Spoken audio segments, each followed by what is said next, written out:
So, hello and welcome to all my YouTube channel English by ચિંતન ત્રિવેદી. સૌ પ્રથમ તો તમામ વિદ્યાર્થી મિત્રોને રક્ષાબંધનની ખૂબ ખૂબ શુભેચ્છાઓ. તો હવે આપણે જે આપણું અધૂરું યુનિટ છે ધ હ્યુમન રોબોટ એને આપણે પાર્ટ 3 તરફ આગળ લઈ જવું છે. વિદ્યાર્થી મિત્રો, આ પહેલાં 2 પાર્ટમાં આપણે જોયું હતું કે રામસિંગ રોબોટ છે, પ્રેમ ચોપરા છે, એ તેમના ઓનર છે અને તે બંને સાથે મળીને શું એક્ટિવિટીઝ કરે છે એ આપણે જોયું હતું. અને છેલ્લા પાર્ટમાં આપણે ત્યાં અટક્યા હતા કે રામસિંગ રોબોટ પાસે છે એ પ્રેમ ચોપરા જુદી જુદી વસ્તુઓ છે એની ચોરી કરાવે છે, એને દૂર રહીને ઇન્સ્ટ્રક્શન આપે છે અને રામસિંગ રોબોટ એ બ્લાઇન્ડલી ફોલો કરે છે. અને છેલ્લે કોઈ એક ફ્રૂટ સેલર હોય છે એ રામસિંગ રોબોટને ચોરી કરતા જોઈ જાય છે અને એ વાત છે એ બધી જગ્યાએ ફેલાઈ જાય છે અને એના હિસાબે પોલીસ છે એ રામસિંગ રોબોટને ચોરી કરતા ઝડપી લે છે. અને છેલ્લે આપણે ત્યાં અટક્યા હતા કે કોઈ 2 વ્યક્તિઓ છે એ રામસિંગ રોબોટના નેક પર જેનો નંબર આપેલો છે, લાઇસન્સ નંબર જે એનો લખેલો છે, એ નોટ કરતા હોય છે અને એ નોટ કરતા જોઈને પ્રેમ ચોપરા છે એ ત્યાંથી ભાગી જાય છે. એટલે હવે આપણે આગળ જોઈએ આપણો જે અધૂરો પાર્ટ છે એ.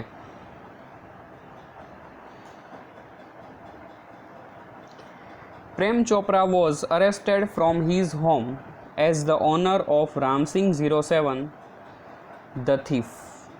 તો મિત્રો, હવે પ્રેમ ચોપરા છે એ અરેસ્ટ થાય છે. એટલે અરેસ્ટ એટલે એની ધરપકડ થાય છે.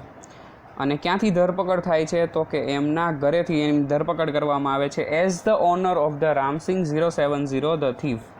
અને એની ધરપકડ શા માટે કરવામાં આવે છે તો અહીંયા આપણને આપેલું છે કે એ શું છે તો કે રામસિંગ 070 જે એનો રોબોટ છે એનો એ માલિક છે અને એ રોબોટ છે એ ચોરી કરતાં પકડાયેલો છે. એટલે એના માલિક તરીકે પ્રેમ ચોપરા છે એની ધરપકડ કરવામાં આવે છે. તો મિત્રો, તમે એક વાત ધ્યાનમાં લીધી હોય તો એ અહીંયા આપેલું છે કે રામસિંગ 070 અને ત્યાર પછી ધ થીફ આપેલું છે. એટલે મિત્રો, એને એક ચોરનું વિશેષણ અહીંયા આપી દેવામાં આવ્યું છે. અત્યાર સુધી રામસિંગ 070 ધ રોબોટ એવું આપણે લખેલું જોતા હતા અને અહીંયા શું આપી દીધું આપણને, રામસિંગ 070 ધ થીફ, કે પ્રેમ ચોપરા છે એની ધરપકડ એના ઘરેથી કરવામાં આવી. અને એની ધરપકડ શા માટે કરવામાં આવી તો કે એ રામસિંગ 070 નો માસ્ટર છે એટલા માટે. Soon after his arrest Prem Chopra was released on bail until the court hearing. એટલે જેવી એની ધરપકડ થાય છે એની થોડાક જ ક્ષણોમાં, કલાકોમાં પ્રેમ ચોપરા છે એને બેઇલ ઉપર કોર્ટમાંથી એને જેલમાંથી રજા આપવામાં આવે છે, એને છૂટો કરી દેવામાં આવે છે બેઇલ ઉપર. અન્ટિલ ધ કોર્ટ હિયરિંગ, કે જ્યાં સુધી કોર્ટમાં સુનાવણી નથી શરૂ થતી ત્યાં સુધી એને જામીન પર છોડી દેવામાં આવે છે. ઓન બેલ એટલે કે જામીન ઉપર. એમાં એવું હોય છે કે તમારે કોઈક તમારો પુરાવો આપવો પડે છે અને એની ઉપરથી તમને પોલીસ સ્ટેશનેથી તમને બેઇલ મળે છે જે કોર્ટના આદેશ પ્રમાણે મળે છે. તો એવી જ રીતે પ્રેમ ચોપરા છે એને બેઇલ ઉપર રિલીઝ કરવામાં આવે છે. અને ક્યાં સુધી રિલીઝ કરવામાં આવે છે તો કે અન્ટિલ ધ કોર્ટ હિયરિંગ, કે જ્યાં સુધી કોર્ટની સુનાવણી ન થાય ત્યાં સુધી.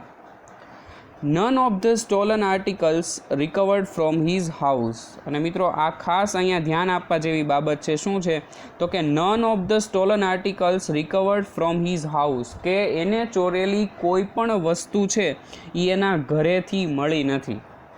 પ્રેમ ચોપરાએ અત્યાર સુધીમાં રામસિંગ 070 પાસે ઘણી બધી ચોરી કરાવી, ઘણા બધા ઓર્નામેન્ટ્સ, એન્ટિક વસ્તુઓ, બાકી ઘણું બધી વસ્તુ એવી હતી જે એને રામસિંગ 070 પાસે પ્લાન કરીને ચોરી કરાવી, પરંતુ એમાંની કોઈ પણ વસ્તુ છે એ એના ઘરેથી મળતી નથી. He had cleverly disposed them of through his gang. In the court, he denied all the charges. એટલે શું કીધું કે he had cleverly disposed them of through his gang. તો એ બધી વસ્તુ છે એ ક્યાં ગઈ તો કે પ્રેમ ચોપરા છે એને એની જે ગેંગ હતી, એના જે માણસો હતા એની પાસેથી એ બધી વસ્તુ છે એ ડિસ્પોઝ કરાવી દીધી, એટલે ક્યાંક બીજી જગ્યાએ સંતાડી દીધી. In the court he denied all the charges. અને મિત્રો, કોર્ટમાં જ્યારે એનો કેસ ચાલે છે અને ત્યારે રામસિંગ જે રોબોટ છે એના માલિક તરીકે પ્રેમ ચોપરા છે એ શું કહે છે તો કે હી ડિનાઇડ ઓલ ધ ચાર્જીસ, કે એની ઉપર લગાવવામાં આવેલા બધા આરોપ છે એને પ્રેમ ચોપરા નકારે છે. એટલે એનો મતલબ એવો થયો કે પ્રેમ ચોપરા એવું કહે છે કે આ બધા જે આરોપો મારી પર લગાવવામાં આવ્યા છે એ ખોટા છે. અને એ આગળ શું કહે છે તો કે એવું કહે છે someone else seems to have tampered with Ramsingh's program, અને એનું એવું માનવું છે કે રામસિંગના પ્રોગ્રામ સાથે કોઈક બીજા વ્યક્તિએ ચેડા કરેલા છે. એટલે એના રામસિંગનું જે કાર્ય કરવાનો પ્રોગ્રામ સેટ થયેલો છે એમાં કોઈ વ્યક્તિએ ટેમ્પર્ડ એટલે કે ચેડા કરેલા છે, અને જેના લીધે રામસિંગ છે એ આવું કરતો હતો એવું પ્રેમ ચોપરા કહે છે.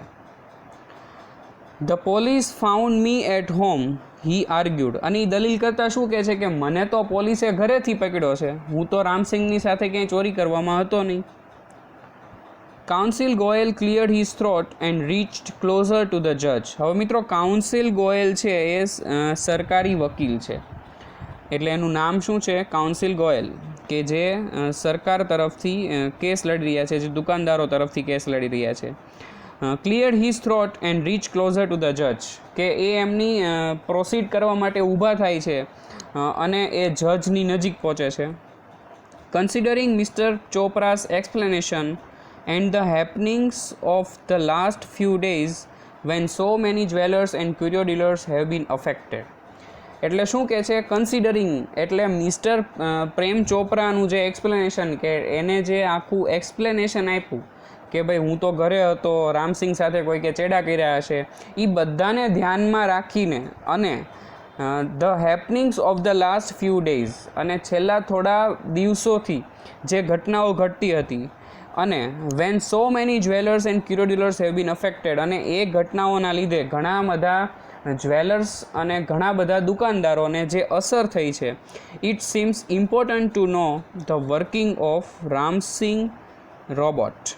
એટલે કાઉન્સિલ ગોયલ છે એનું માનવું છે કે આ બધું જે ઘટ્યું છે તો એની ઉપરથી એ મહત્ત્વનું બને છે કે આપણે રામસિંગ રોબોટ છે એ કઈ રીતે કાર્ય કરે છે, એની કાર્યશૈલી આપણે બધાએ જાણવી જોઈએ, કે જેના લીધે આટલા બધા લોકોને અસર પડી છે. I request Ramsingh robot to be called in the court. એટલે કાઉન્સિલ ગોયલ છે એ જજને શું કહે છે કે હું તમને વિનંતી કરું છું કે રામસિંગ રોબોટ છે એને કોર્ટમાં બોલાવવામાં આવે.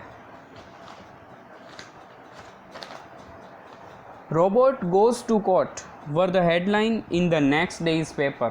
અને મિત્રો એ સ્વાભાવિક વાત છે કે કોઈ દિવસ આપણે એવું ના જોયું હોય કે રોબોટ છે એ કોર્ટમાં જશે, એને વિટનેસ બોક્સમાં ઊભા રાખવામાં આવશે, એને ઘણા બધા સવાલો પૂછવામાં આવશે, એની ઉપર કેસ ચલાવવામાં આવશે. એ બધી વાત આપણી માટે નવાઈની છે. તો એટલા માટે જ તે પછીના એટલે કે બીજા દિવસના ન્યૂઝપેપરમાં, સમાચાર પત્રોમાં કેવી હેડલાઇન હતી તો કે રોબોટ ગોઝ ટુ કોર્ટ, એટલે રોબોટ છે એ કોર્ટમાં જશે, એવી હેડલાઇન હતી બીજા દિવસના ન્યૂઝપેપરમાં. The next day the court was overcrowded with people. અને આ હેડલાઇનના લીધે જ બીજા દિવસે જે કોર્ટ હતી, જે કોર્ટનો સુનાવણી હતી, એ સુનાવણીમાં કોર્ટ છે એ ખૂબ જ ઓવરક્રાઉડેડ એટલે કે ભરાયેલી હતી માણસોથી. Keen to watch a robot in the witness box. અને એ ઓવરક્રાઉડેડ શા માટે હતી તો કે બધાય લોકોને રોબોટ જે વિટનેસ બોક્સમાં ઊભો રહે એવું જોવું હતું, કે એની ઉપર કઈ રીતે સવાલ પૂછવામાં આવતા હશે ને એવું બધું એ લોકોને જાણવું હતું, એ બધા ક્યુરિયસ હતા. Counsel Goyal was ticking off points till the last moment. અને મિત્રો જે કાઉન્સિલ ગોયલ જે વકીલ હતા એ છેલ્લી ક્ષણ સુધી એની પાસે રહેલું જે માહિતી પત્રક હતું એમાં કોઈક પોઈન્ટ્સ છે એ ટીક માર્ક કરી રહ્યા હતા. એનો મતલબ શું છે કે એ કેસ પ્રત્યે ખૂબ જ એક્ટિવ હતા અને એને ઘણું બધું રિસર્ચ કર્યું હતું. આપણે એને સાદી ભાષામાં કહીએ કે એ કેસનું ઘણું બધું હોમવર્ક કરીને આવ્યા હતા. હી અપિયર્ડ કોન્ફિડન્ટ એન્ડ ક્રિસ્પ. કે અત્યારે આપણે કાઉન્સિલ ગોયલની વાત કરીએ તો એ ખૂબ જ કોન્ફિડન્ટ અને ક્રિસ્પ એટલે ચંચળ હતા અને કોન્ફિડન્ટ એટલે આત્મવિશ્વાસથી ભરપૂર હતા. બટ સો વોઝ પ્રેમ ચોપરા. પણ બીજી બાજુ પણ એવું જ હતું. જેવી રીતે કાઉન્સિલ ગોયલ કોન્ફિડન્ટ અને ક્રિસ્પ હતા, એવી જ રીતે પ્રેમ ચોપરા છે એ પણ કોન્ફિડન્ટ અને ક્રિસ્પ હતા. તો હું અને તમે બધા જાણીએ છીએ કે પ્રેમ ચોપરા શા માટે કોન્ફિડન્ટ અને ક્રિસ્પ હતા. પ્રેમ ચોપરાએ શા માટે આત્મવિશ્વાસથી ભરપૂર હતા અને ચંચળ હતા. તો શા માટે હતા? Never would this machine man betray his master. કારણ કે તમને જો યાદ હોય તો જ્યારે પ્રેમ ચોપરા સુપર રોબોટ પ્લાઝામાં રોબોટ ખરીદવા માટે ગયા હતા, ત્યારે એને જે પેલો સેલ્સમેન હતો એને 3 પ્રિન્સિપલ્સ કીધા હતા રોબોટના, જેની ઉપર રોબોટ છે એ કાર્ય કરે છે. એમાંથી પહેલો પ્રિન્સિપલ કયો હતો? તો કે રોબોટ ઓબે હિઝ માસ્ટર, કે રોબોટ છે એ એના માલિકની આજ્ઞાનું પાલન કરશે. એટલે પ્રેમ ચોપરાને એવો વિશ્વાસ હતો કે આ મશીન છે એ એના માલિકને ક્યારેય વિશ્વાસઘાત નહીં કરે, એની સાથે બીટ્રે એટલે દગો નહીં કરે. The proceedings begin and Ramsingh 070 appeared in the witness box. એટલે કેસની સુનાવણી છે એ શરૂ થાય છે અને જેવી કેસની સુનાવણી શરૂ થાય છે એવો જ રામસિંગ 070 જે રોબોટ છે એ વિટનેસ બોક્સ એટલે કે સાક્ષી ઘર છે એમાં એ આપણને દેખાય છે.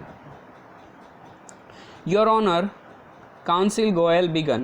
I am told by super robots that the memory tape design in these types of robots contains information of the previous week. એટલે કાઉન્સિલ ગોયલ છે એની વાતની શરૂઆત ખૂબ જ રસપ્રદ રીતે કરે છે અને ખૂબ જ ઇન્ફોર્મેટિવ એના વાતની શરૂઆત છે એ આપણે જોઈ શકીએ છીએ. શા માટે? તો કે એ શું કહે છે કે મને એવું જાણવા મળ્યું છે સુપર રોબોટ્સ તરફથી. એટલે સુપર રોબોટ્સ એટલે કે જે રામસિંગ 070 જેવા રોબોટ્સને બનાવે છે, તો એ લોકો તરફથી મને એવી માહિતી મળી છે કે આ પ્રકારના જે રોબોટ્સ હોય છે એની મેમરી ટેપ એવી રીતે ડિઝાઇન કરવામાં આવે છે કે એને મેમરી ટેપમાં આગળના અઠવાડિયાની જે મેમરીઝ હોય છે એ એમાં સ્ટોર કરેલી હોય છે. એટલે આગળના અઠવાડિયામાં શું શું ઘટના ઘટી હતી એ તમારે જાણવું હોય તો એ રોબોટ પાસે એની મેમરી છે એ સ્ટોર હોય છે. But the case started of Fortnite after the incident. પરંતુ કેસની શરૂઆત એટલે કે કેસની સુનાવણી છે એ તો 15 દિવસ પછી શરૂ થાય છે, જે ઘટના ઘટી ત્યારબાદ. એટલે કે રામસિંગ 070 જ્યારે પકડાણો અને એના 15 દિવસ પછી કેસની સુનાવણી શરૂ થાય છે. એટલે the needed information must be wiped out. એટલે શું કહે છે કાઉન્સિલ ગોયલ કે આપણે જે માહિતીની જરૂરિયાત છે એ બધી માહિતી તો એના સ્ટોરેજ મશીનમાંથી જતી રહી હશે. શા માટે જતી રહી હશે? કારણ કે એ પ્રકારના જે રોબોટ્સ છે એમાં કેટલી ઇન્ફોર્મેશન ક્યાં સુધી સ્ટોરેજ રહેશે? તો કે પ્રીવિયસ વીક હોય એટલે કે આગળનું અઠવાડિયું હોય એટલી જ માહિતી છે એ આગળના અઠવાડિયાની માહિતી એના મેમરી ટેપમાં હોય છે, ત્યાર પછીની માહિતી એમાં હોતી નથી. અને કેસની સુનાવણી કેટલા દિવસ પછી શરૂ થાય છે? તો કે 15 દિવસ પછી શરૂ થાય છે. એટલે 15 દિવસમાં એની જે આગળની માહિતી હશે એ ભૂસાઈ ગઈ હશે. Counsel Goyal smile softly staring at Prem Chopra. પણ કાઉન્સિલ ગોયલ છે એ પ્રેમ ચોપરા સામે જોઈને એક સરસ મજાનું સોફ્ટ જેને કહેવાય ને સ્મિત એવું આપે છે, softly starring. Sir, the robot has been switch out of operation ever since. એટલે કાઉન્સિલ ગોયલ શું કહે છે કે જ્યારથી આ ઇન્સિડન્ટ બન્યું છે ત્યારથી રોબોટને છે એનું ઓપરેશન એટલે કે એની કાર્ય કરવાની જે પ્રણાલી હતી એને બંધ કરી દેવામાં આવ્યું છે. એનો મતલબ શું છે કે જ્યારથી રોબોટને બંધ કરી દેવામાં આવ્યું છે ત્યારથી એની આગળની માહિતી એની પાસે સ્ટોર કરેલી હશે. Prem Chopra's face fell but he was confident.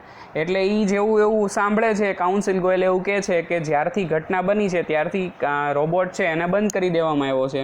એટલે પ્રેમ ચોપરાનું મોઢું છે એ પડી જાય છે. પણ એને એટલો કોન્ફિડન્ટ હતો કે Ramsingh 070 would obey his master, કે રામસિંગ 070 નામનો જે એનો રોબોટ છે એ એના માસ્ટરના આદેશનું પાલન કરશે. The secrets were sealed. એટલે કે જે ગોપનીય વાતો છે, જે વાતો બહાર નથી પાડવાની, એ બધી બાબતો કેવી છે? તો કે સીલ થયેલી છે એટલે સુરક્ષાત્મક છે. You may continue order the જજ. એટલે જજ છે એ કાઉન્સિલ ગોયલને એમ કહે છે કે તમે તમારી વાત શરૂ રાખો. Counsel Goyal turn to Ramsingh robot, એટલે કાઉન્સિલ ગોયલ છે એ રામસિંગ રોબોટ તરફ ફરે છે. Who is your master he આસ, એટલે રામસિંગ 07 છે એને એ પ્રશ્ન પૂછે છે કે તારો માલિક કોણ છે. હી આસ્ક્ડ બ્રીફલી એટલે શું કે એ ટૂંકમાં પૂછે છે. A dull blue light flashed and after a momentary whirring sound the robot squeak in his metallic tone mister Prem Chopra. જો મિત્રો ખૂબ જ સરસ વર્ણન આપેલું છે. શેનું વર્ણન આપેલું છે તો કે રોબોટ છે એને પ્રશ્નનો જવાબ આપતા સમયે એમાં કેવી કેવી મોમેન્ટ્સ થાય છે, કેવો સાઉન્ડ નીકળે છે, એ બધું આપણને એક વર્ણન આપેલું છે. શું છે? A dull blue light flashed એટલે શું કે એક ઝાંખી બ્લુ કલરની લાઇટ છે એ ફ્લેશ થાય છે એટલે શરૂ થાય છે. And after a momentary wearing sound એટલે એક કર્કશ અવાજ જેમ મશીન શરૂ થાય એનો આવે એવો આવે છે. The robot squeaked in his metallic tone એટલે એના મેટાલિક ટોનમાં સ્ક્વિક એટલે કર્કશ અવાજે બોલવું.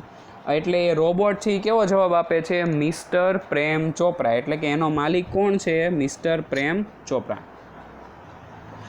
Vote did you do for mister Prem Chopra, એટલે ફરીવાર એવો સવાલ પૂછવામાં આવે છે કે તું તારા માલિક પ્રેમ ચોપરા માટે શું શું કરે છે. અપોઝ એટલે કે એક પોઝ લે છે, એ થોડીક વાર માટે થંભી જાય છે. અ વીર ધેન અ મેટાલિક આન્સર એટલે ફરી વખત એનો પાછો જે કર્કશ અવાજ છે એ શરૂ થાય છે. શું છે તો કે ક્લિનિંગ સાફ સફાઈ, મૂવિંગ ધ લોન્સ ઘાસની સાફ સફાઈ કરું છું, વોશિંગ, ડુઈંગ ડિશિસ, શોપિંગ અને ગો ઓન કે આ બધું જે કામ છે એ એને જણાવે છે કે ભાઈ હું સાફ સફાઈ કરું છું, કપડાં ધોવાનું કામ કરું છું, ડિશિસ સાફ કરું છું, એની માટે શોપિંગ કરું છું. એવી રીતે ગો ઓન મસ્ટ એટલે જે એની જે શોપિંગની જે વસ્તુ છે એ લાવી દઉં છું. એ બધા કામ છે એ એને જણાવે છે. Recall in detail your activities of last 6 days council Goyal interrupted. જો મિત્રો અહીંયા એક શબ્દ આપેલો છે ઇન્ટરપ્ટેડ, એનો મતલબ શું છે કે કોઈ વાત કરતા હોય અને વાતને રોકીને વચ્ચે કંઈક બીજી વાત કરવી. એટલે કાઉન્સિલ ગોયલ તરત જ પેલા રોબોટને શું સૂચના આપે છે કે તારી છેલ્લા 6 દિવસની એક્ટિવિટી છે એને તારે ડિટેલમાં જણાવવાની છે. એવું નહીં કે સાફ સફાઈ કરી, પણ શું સાફ સફાઈ કરી એ બધું તારે ડિટેલમાં જવાબ દેવાનો છે. The memory tape went on mechanically and monotonously એટલે એની જે મેમરી ટેબ છે એ મશીન જેવી છે, મશીનના રૂપે ચાલુ થાય છે અને મોનોટોનસલી એટલે થોડીક ક્ષણવારમાં શરૂ થાય છે. અને શું કહે છે? Open the boot of the car એટલે એને જે કમાન્ડ મળેલા છે એ ફરી વખત બોલે છે બધાની સામે. શું છે તો કે open the boot of the car એટલે કે કારની આપણે જે બૂટ એટલે કારની આપણે જે ડીકી ખોલવાની વાત કરીએ એની વાત છે. Open the boot of the car. Empty the grocery એટલે જે કરિયાણું લાવેલું છે એને ખાલી કર. શટ ધ બૂટ કારની ડીકીને બંધ કર. ટર્ન્ડ એટલે કે ફરી જા. મૂવ 30 સ્ટેપ્સ 30 પગલાં ચાલ. સ્ટોપ્ડ ઊભો રહે. ક્યુરિયો શોપ ઓન ધ લેફ્ટ કે ડાબી બાજુ ક્યુરિયો શોપ છે. Instruction signal blank. જો મિત્રો અહીંયા આપણને આપેલું છે ઇન્સ્ટ્રક્શન સિગ્નલ બ્લેન્ક, એનો મતલબ શું છે કે આ જે એને કમાન્ડ મળ્યો આગળનો ક્યુરિયસ શોપ ઓન લેફ્ટ કે ડાબી બાજુ ક્યુરિયો શોપ છે, ત્યાર પછીની માહિતી છે એમાં કોઈ પણ જાતનો અવાજ આવતો નથી. એમાં શું લખાઈને આવે? શું બોલે છે? Instruction signal blank blank blank. ત્યાર પછી પાછું શરૂ થાય છે મૂવ લેફ્ટ કે ડાબી બાજુ તરફ વળ. ટર્ન 20 સ્ટેપ્સ કે 20 પગલાં ચાલ. At this point the counsel Goyal commanded અને આ જ જ્યારે એ બોલે છે સિગ્નલ બ્લેન્ક ત્યારે કાઉન્સિલ ગોયલ એને આદેશ આપે છે સ્ટોપ, રિવર્સ એન્ડ પ્લે કે થોભી જા અને ફરી વખત તું જે બોલ્યો એ ફરી વખત એની જે મેમરી ટેપ છે એ ચાલુ કર. Again there was an obvious pause after the instruction signal અને ફરી વખત જ્યારે એ બોલે છે ત્યારે ફરી વખત એ જ પોઝ આવે છે. અને કઈ જગ્યાએ આવે છે તો કે જ્યાં જે જગ્યાએ સિગ્નલ બ્લેન્ક આવ્યું હતું ત્યાં ફરી વખત બોલે છે ત્યારે પણ સિગ્નલ બ્લેન્ક જ લખાઈને આવે છે.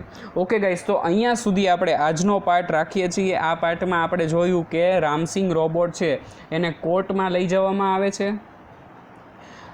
કોર્ટમાં લઈ જવામાં આવે છે અને એને જે કાઉન્સિલ ગોયલ છે એ જુદા જુદા સવાલો પૂછે છે, એની મેમરી ટેપ વિશે પ્રશ્ન પૂછે છે અને જજને એવું વાકેફ કરાવે છે કે સુપર રોબર્ટ પ્લાઝા તરફથી એને શું ઇન્સ્ટ્રક્શન્સ મળેલા છે કે આ પ્રકારના જે રોબોટ્સ છે એની મેમરી ટેપ ક્યાં સુધી વર્ક કરે છે અને ક્યાં સુધી એ એના સ્ટોરેજ યુનિટમાં પડ્યું હોય છે, એવું બધું એ જાણીને કોર્ટ તરફ રજૂ કરે છે.